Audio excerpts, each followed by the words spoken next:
जब बुढ़ापे में अकेला ही रहना है तो फिर हम अपनी संतान को जन्म क्यों देते हैं? उन्हें क्यों काबिल बनाएं जो हमें बुढ़ापे में दर दर के ठोकरें खाने के लिए छोड़ दे? क्यों दुनिया मरती है औलाद के लिए? हमेशा की तरह मैं आज भी परिसर के बाहर बैठे भिखारियों की मुफ्त स्वास्थ्य जांच में व्यस्त था। स्वास्थ्य जांच और फिर मुफ्त मिलने वाली दवाओं के लिए सभी भीड़ लगाए कतार में खड़े थे। अचानक सहज ही मेरा ध्यान गया एक बुजुर्ग की तरफ, जो करीब ही एक पत्थर पर बैठे हुए थे। सीधी नाक, घुंघराले बाल, निस्तेज आंखें, जिस्म पर सादे लेकिन साफ सुथरे कपड़े। कुछ देर तक उन्हें देखने के बाद मुझे यकीन हो गया कि वो भिखारी नहीं है। उनका दायां पैर टखने के पास से कटा हुआ था और करीब ही उनकी बैसाखी रखी थी। फिर मैंने देखा कि आते जाते लोग उन्हें भी कुछ दे रहे थे और वे लेकर रख लेते थे। मैंने सोचा कि मेरा ही अंदाज गलत था, वो बुजुर्ग भिखारी ही है। उत्सुकतावश मैं उनकी तरफ बढ़ा तो कुछ लोगों ने मुझे आवाज़ लगाई, उसके करीब ना जाए डॉक्टर साहब, वो बूढ़ा तो पागल है। लेकिन मैं उन आवाज़ों को नज़रअंदाज करता मैं उनके पास गया। सोचा कि जैसे दूसरों के सामने वे अपना हाथ फैला रहे थे वैसे ही मेरे सामने भी हाथ करेंगे। लेकिन मेरा अंदाज फिर चूक गया। उन्होंने मेरे सामने हाथ नहीं फैलाया। मैं उनसे बोला, बाबा, आपको भी कोई शारीरिक परेशानी है क्या? मेरे पूछने पर वे अपनी बैसाखी के सहारे धीरे से उठते हुए बोले, good afternoon doctor, I think I may have some eye problem in my right eye. बढ़िया अंग्रेजी सुन के मैं अवाक रह गया। फिर मैंने उनकी आंखें देखी, पका हुआ मोतियाबिंद था उनकी आंखों में। मैंने कहा, मोतियाबिंद है बाबा, ऑपरेशन करना होगा। बुजुर्ग बोले, oh, cataract, I had cataract operation in 2014 for my left eye in Ruby hospital. मैंने पूछा, बाबा, आप यहाँ क्या कर रहे हैं? बुजुर्ग, मैं तो यहाँ रोज़ ही 2 घंटे भीख मांगता हूँ सर। ठीक है, लेकिन क्यों बाबा?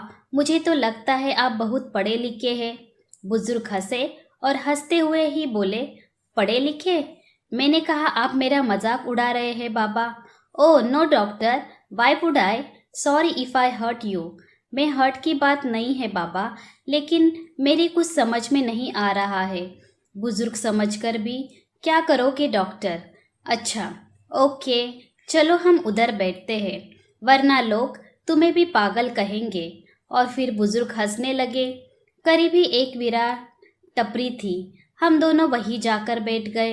Well doctor, I am mechanical engineer. बुजुर्ग ने अंग्रेजी में ही शुरुआत की। मैं कंपनी में सीनियर मशीन ऑपरेटर था। एक नए ऑपरेटर को सिखाते हुए मेरा पैर मशीन में फंस गया था और ये बैसाखी हाथ में आ गई।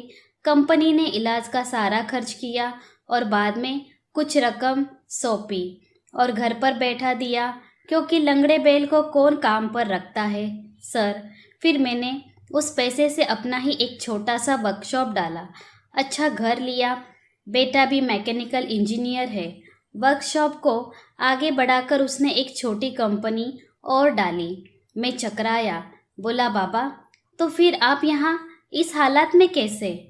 मैं किस्मत का शिकार हूँ। बेटे ने अपना बिजनेस बढ़ाने के लिए कंपनी और घर दोनों बेच दिए। बेटे की तरक्की के लिए मैंने भी कुछ नहीं कहा। सब कुछ बेच बाच कर वो अपनी पत्नी और बच्चों के साथ जापान चला गया और हम जापानी गुड्डे गुड़िया यहाँ रह गए। ऐसा कहकर बाबा हंसने लगे। हंसना भी इतना करुण हो सकता है, ये मैंने पहली बार अनुभव किया। फिर बोला, लेकिन बाबा, आपके पास तो इतना हुनर है कि जहाँ लात मारे वहाँ पानी निकाल दे। अपने कटे हुए पैर की ओर ताकते बुजुर्ग बोले, लात? कहाँ और कैसे मारूं? बताओ मुझे। बाबा की बात सुनकर मैं खुद भी शर्मिंदा हो गया। मुझे खुद बहुत बुरा लगा। प्रत्यक्षता मैं बोला, आई मीन बाबा, आज भी आपको कोई भी नौकरी दे देगा, क्योंकि अपने क्षेत्र में आपको इतने सालों का अनुभव जो है। यस डॉक्टर, और इसी वजह से मैं एक वर्कशॉप में काम करता हूँ। 8,000 रुपये तनख्वाह मिलती है मुझे। मेरी तो कुछ समझ ही नहीं आ रहा था। मैं बोला, तो फिर आप यहाँ कैसे? डॉक्टर, बेटे के जाने के बाद मैंने एक चौल में एक टीन की छत वाला घर किराए पर लिया है। वहाँ मैं और मेरी पत्नी रहती है।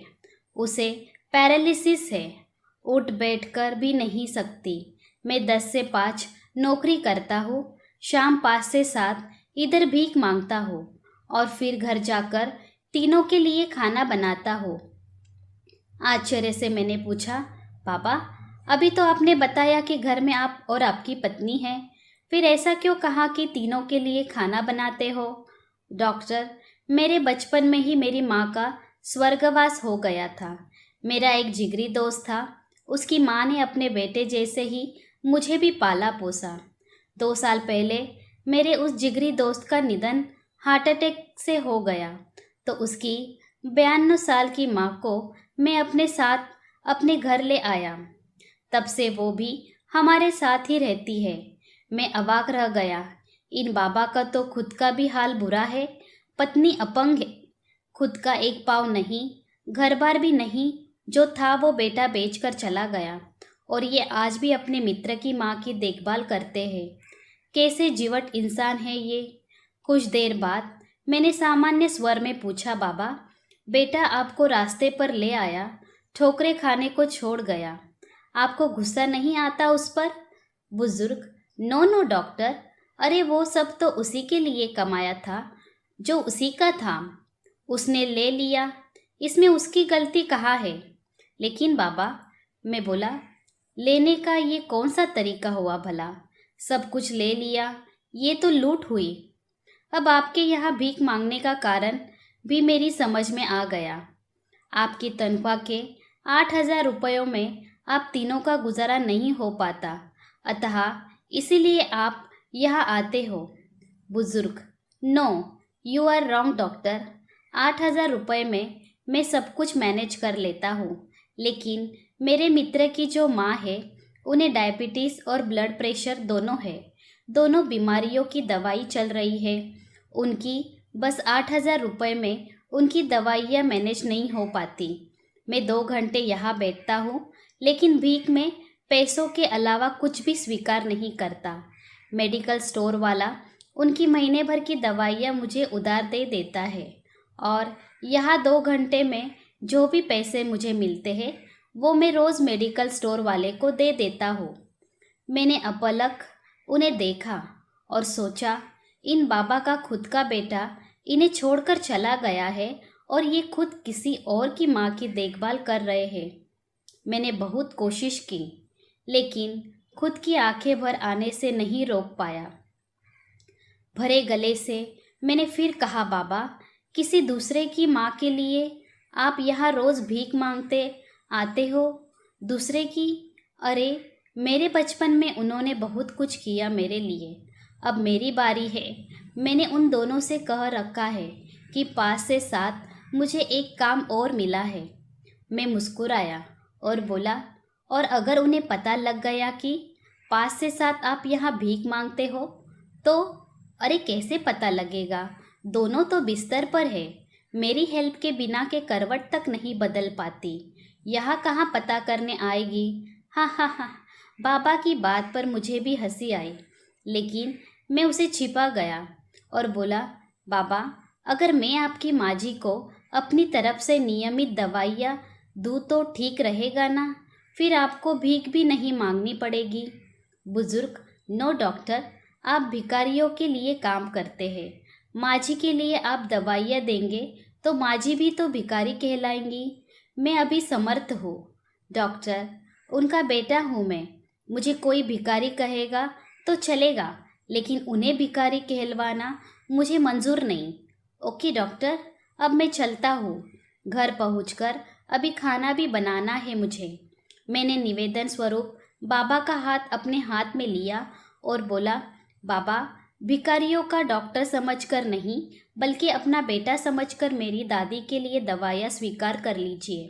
अपना हाथ छुड़ाकर बाबा बोले, डॉक्टर, अब इस रिश्ते में मुझे मत बांधो प्लीज़।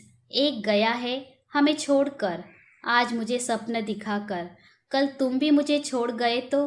अब सहन करने की मेरी ताकत नहीं रही।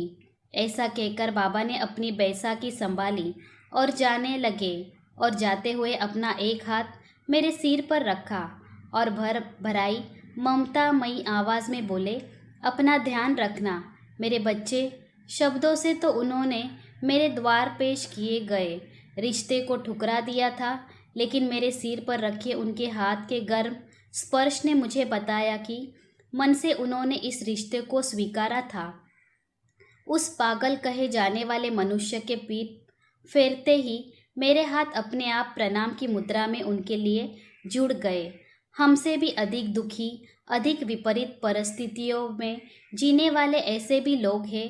हो सकता है इन्हें देखकर हमें हमारे दुख कम प्रतीत हो और दुनिया को देखने का हमारा नज़रिया बदले। हमेशा अच्छा सोचे, हालात का सामना करें। कहानी से कुछ प्रेरणा मिले तो जीव मात्र पर दया करना और परोपकार की भावना बच्चों में ज़रूर दें। अपने अनमोल विचार कमेंट्स में ज़रूर दीजिएगा। ऐसे ही और दिलचस्पी, मार्मिक, प्रेरणादायक, मर्मस्पर्शी कहानियों के लिए आप हमें फॉलो करके सहयोग करें। तब तक के लिए धन्यवाद।